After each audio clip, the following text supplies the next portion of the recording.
Nabi sebut macam mana? Nabi kata hampir setiba satu zaman. Nabi kata nanti akan main satu zaman. Satu orang dia duduk atas kursi dia. Seolah-olah Nabi beritahu apa? Dia ada jawatan. Ni hak kepala-kepala inti hadis ni. Dalam keadaan dia duduk atas kursi dia, tak kira lah jawatan apa pun, kecil ke besar ke, lalu orang lain pun baca hadis. Orang pun baca hadis Nabi. Yuhaddathu, tuan-tuan boleh tengok baris nombor 3 kanan sekali. Yuhaddathu bihadithin min hadithi. Waktu dia duduk atas melenggak atas kursi dia tu, ada orang baca hadis Nabi dekat dia. Yuhaddathu tu dibacakan satu hadis daripada hadis-hadisku. Hadis-hadisku ni daripada hadis-hadis Rasulullah.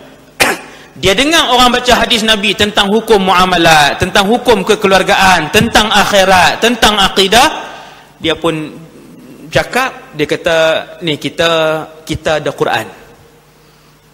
Dia akan cakap macam tu, kita ada Quran dan kita akan guna Quran ni saja. Apa yang Quran ni kata haram, kita kata haram. Apa yang Quran ni kata halal, kita kata halal. Tuan-tuan, orang anti hadis mai kat tuan-tuan, dia kata tak, ni kami beriman ni dengan Quran. Kami Islam, nama kami pun Islam, bin Ahmad bin apa. Takkan tak boleh lagi? Kita tak mengaji ni, betul juga noh. Dia beriman dengan Quran. Okeylah, tak apalah, cincai lah. Dia ni cincai. No? Dia tolak hadis bermaksud dia meruntuhkan 70% daripada bangunan Islam. Bahaya. Nabi kata dia akan sebut benda ni. Kemudian Nabi pun sebut, Nabi kata padahal, ending pada hadis ni Nabi kata padahal apa yang diharamkan oleh Rasulullah sama hukumnya dengan apa yang diharamkan oleh Allah.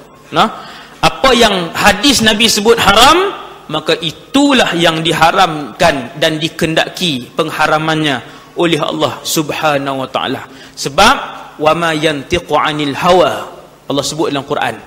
Ni banyaklah dalil bahawa apa yang Nabi bawa tu, yang itulah yang dikendaki oleh Allah. Wama yantiqu 'anil hawa, dan tidaklah Muhammad itu bercakap berdasarkan hawa nafsunya. In huwa illa wahyun yuha.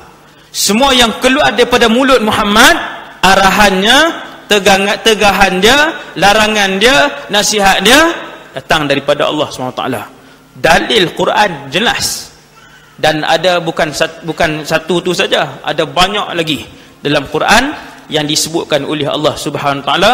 Apa yang Nabi bawa, ambil. Apa yang Nabi tegah, tinggalkan. Sebab dia sama dengan apa yang Allah kehendaki.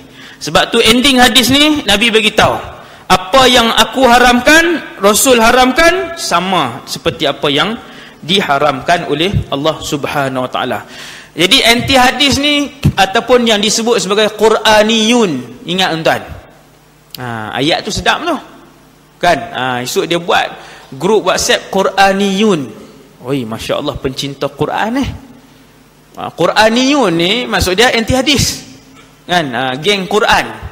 Nampak baik, kataan tu nampak baik. Di akhir zaman ni macam itulah. Dan perkataan ni dia keluar moden, dia keluar akhir-akhir. Sebab sejarah dia, anti hadis zaman Nabi tak ada, zaman sahabat tak ada, zaman tabi'in pun tak ada, tak muncul lagi. Zaman sahabat cuma zaman Sayyidina Ibnu Umar tu pun seorang saja. Tu pun bukannya dia anti hadis, cuma dia rasa lebih penting untuk kita ni guna Quran. Macam tu dia rasa. Yang itulah bibit-bibit anti hadis pada zaman para sahabat. Nabi dah wafat, zaman Nabi tak ada. Kalau munafik ada zaman Nabi, Yahudi ada zaman Nabi, ada pun anti hadis tak ada zaman Nabi hidup. Zaman sahabat pun baru keluar bibit yang terlalu kecil. Keluar daripada mulut Umayyah bin Khalid. Umayyah bin Khalid ni dia, ucapan dia macam tu. Bukannya dia terus terang anti, menolak hadis Nabi, tidak. Kan? Dia sebut macam itulah. Jadi sahabat yang nama Ibnu Umar ni orang alim, anak Sayyidina Umar kan, dia alim, maka dia lah counter balik, dia bagi tahu balik hadis ni macam Quran juga dari segi tuntutan dia. Maksudnya apa yang diharamkan oleh hadis itulah yang diharamkan oleh Allah Subhanahu wa taala. Itu maksud perkataan saya tadi ni. Kemudian sampai zaman Imam Syafi'i. Imam Syafi'i tabi'in. Sahabat, tabi'in, tabi'in. Muncullah satu grup kecil dah. Muncul satu grup macam tu juga. Depa nak lebihkan Quran. Kan, nak lebihkan Quran. Hadis ni kita tinggal pun tak apa. Tapi tak teruk lagi. Maka Imam Syafi'i pun panggil dan berdebat. Imam Syafi'i banyak mengalahkan kumpulan-kumpulan sesat pada zaman kehidupan dia. Dia seorang pendebat yang hebat lah, Imam Syafi'i kan, cerdik dan sebagainya. Zaman dia muncul kumpulan ni, orang panggil kumpulan ni pergi berdebat dengan Imam Syafi'i. Dia berdebat. Akhirnya dia mematahkan keseluruhan hujah mereka dan mereka kembali insaf. Zaman dulu, zaman dulu. Sampailah Imam Syafi'i ni tahun berapa? Tahun 204 Hijrah, kurun ketiga Hari ni kurun ke-15. Zaman bila anti hadis ni? Anti hadis ni lepas 100 tahun tak muncul pun, 200 tahun, 300 tahun zaman Imam Ghazali, kemudian Imam Nawawi, kemudian dia tak muncul langsung, tak bunyi. Berapa ratus tahun lama tuan, 1000 tahun perjalanan umur orang Islam. Yang anti hadis ni tak boleh nak menapas pun, tak boleh nak muncul pun, tak boleh nak bentuk satu pasukan, tak ada tok guru pun. Dalam sejarah umat Islam 1400 tahun, dia tak macam Mu'tazilah. Kalau Mu'tazilah dia ada kitab dia ada buku dia ada metodologi dia ada cara mereka memahami Quran dan hadis. Yang tu kumpulan seleweng Mu'tazilah kan. Dia ada tok guru, ulama Mu'tazilah ada ribuan. Kalau anti hadis tak ada. Sepanjang 1000 tahun tu dia tak ada sampai tahap mereka ada metodologi sendiri, tak ada. Sampailah zaman moden tahun 1800 lebih, dekat-dekat dengan 1900. Zaman ni lah, kita 2017. Tahun 1900 lebih, 1840-an, kumpulan anti hadis ni mula muncul. Sejarah dia panjang. Zionis German International, antarabangsa. Dia ada pergerakan dia tuan-tuan. Dia bukan persatuan kampung ni. Pergerakan Zionis Jerman antarabangsa. Dia rekrut tuan-tuan, dia rekrut orang. Kita tak ada tuan-tuan, tak ada rekrut satu pasukan elit orang Islam. Yang tu perlu. Kan, sekolah hak umum ni banyak dah tuan-tuan. Kan, perlu ustaz-ustaz perlu buat satu pengajian yang rekrut yang elit saja. Pemimpin-pemimpin Islam, ulama-ulama Islam yang elit bentuk. Dia mereka ada tuan-tuan. Yahudi buat, Nasrani pun buat. Saya pernah tengok benda tu di komentari tu, saya tengok. Lepas ajak macam mana cara berucap, cara menulis, cara bercakap, cara berfikir, cara mandi, cara makan, cara tak ramai. Sebab yang nak keluar tu semua pemimpin, yang nak keluar tu semua intelek besar. Tuan. Maka pergerakan Zionis Jerman antarabangsa, antara yang mereka susun ialah mereka hantar orang pergi belajar di Al-Azhar.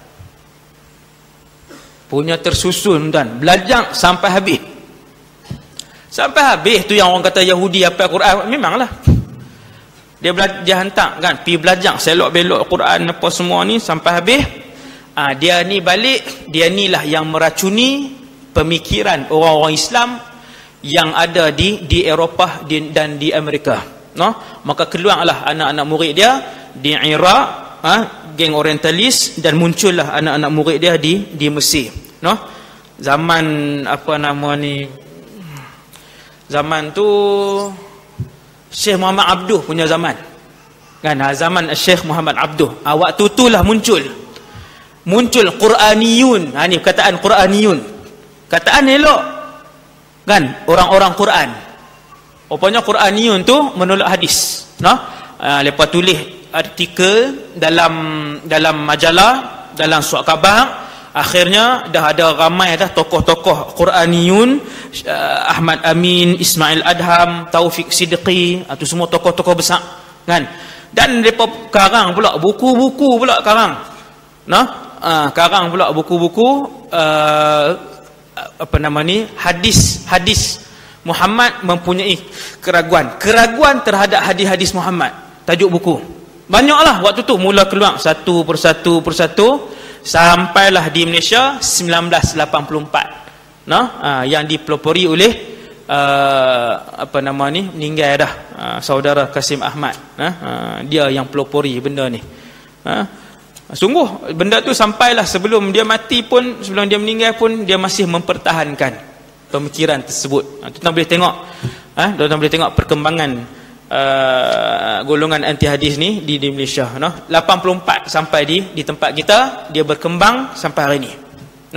Tapi alhamdulillah ulama kita pun kuat lawan, buat penerangan dan sebagainya, maka dia tak dapat sambutan, dia tak boleh nak bergerak, tapi masih sampai hari ni, masih berkembang sampai hari ni. Kita tengok muka surat 20.